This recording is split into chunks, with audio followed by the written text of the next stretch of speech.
Elsewhere in news, businesses in downtown Olympia spent the day cleaning up and trying to get back to normal after some May Day protests really turned violent last night. You know, police are still looking for vandals who broke windows at 4 businesses in downtown Olympia, including a Starbucks store and a nonprofit.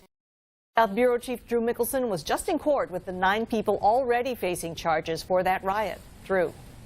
Lori, Olympia detectives right now are looking at surveillance video, and also they're asking for any home video that was shot during the chaos last night to try to better help identify some of the folks responsible for that destruction in downtown Olympia.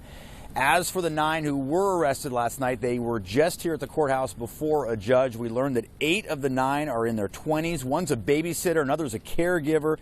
Several attend the Evergreen State College. Only a couple have been arrested before, but tonight they are all facing felony charges. Well, it's not only a hassle today, but it takes away from what our mission is and takes money away from that too. And that's the sad part. Amid the premium retail, as they call it at Goodwill's Blue Boutique, now you'll find yellow tape. We put it up as a caution. Big shards of glass could come down and break at any time. At a store where 92 cents of every dollar made goes back to the community, Goodwill spent last night and today cleaning up. According to Olympia police, the 9 people they arrested refused to disperse when a May Day protest turned violent. Police shared these photos of the weapons, rocks and marbles they say the violent protesters threw or shot at cops.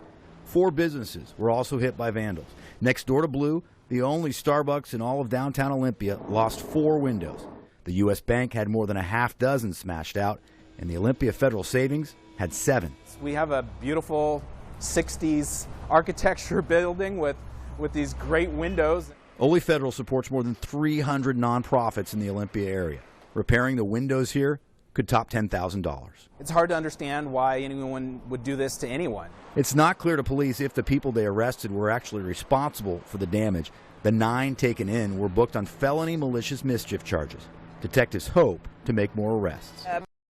Towards funding for job training people with disabilities. Back at Blue, the manager supports the freedom of speech and the right to protest, but she says this went way too far. Change is always good, but there's a time and a place and a way to do it. And last night was just another bad example. I wouldn't even consider it protest. It was a riot.